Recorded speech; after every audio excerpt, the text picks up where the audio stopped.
Magandang araw mga bata, kami ang inyong mga NLP kwentista at bilang bahagi ng paggunita sa ika-40 taong anibersaryo ng EDSA Revolution ay may handog kaming kwento para sa inyo.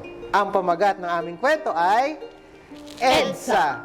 Ito ay kwento ni Russell Molina at guhit ni Sergio Bumatay III na inilathala ng Adarna House. Kaya naman, simulan na natin ang ating kwento. Isa. Isang ibong ibinebenta sa gitna ng EDSA. Bili na kayo! Dalawa. Dalawang radyong naghahatid ng mainit na balita. Panahon na! Tatlo.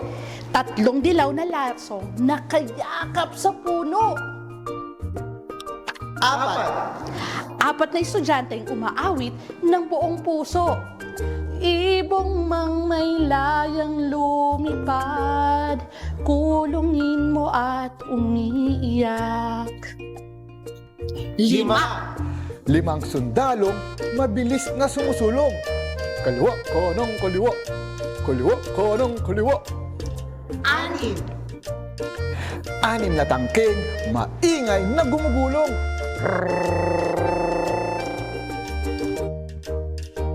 Pito. Pitong parit madreng taimtim na nananalangin. Walo.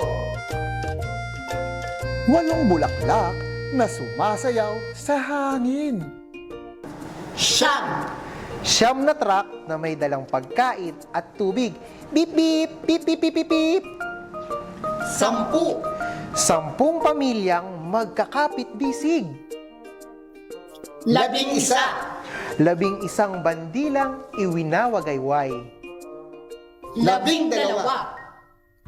12,000 magkakahawak kamay. Isang ibong lumilipad sa taas ng EDSA. Nakatingin sa milyong-milyong taong ngayoy malaya na.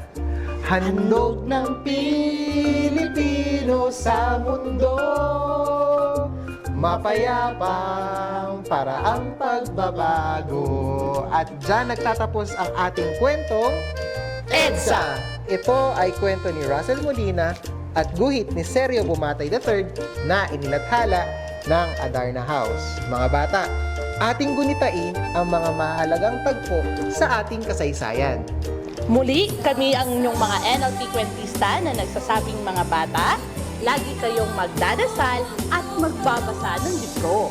Dahil sa National Library of the Philippines, mag-enjoy ka dito! Hanggang sa muli, paalam! Handog ng Pilipino sa mundo, mapayapang paraang pagbabago.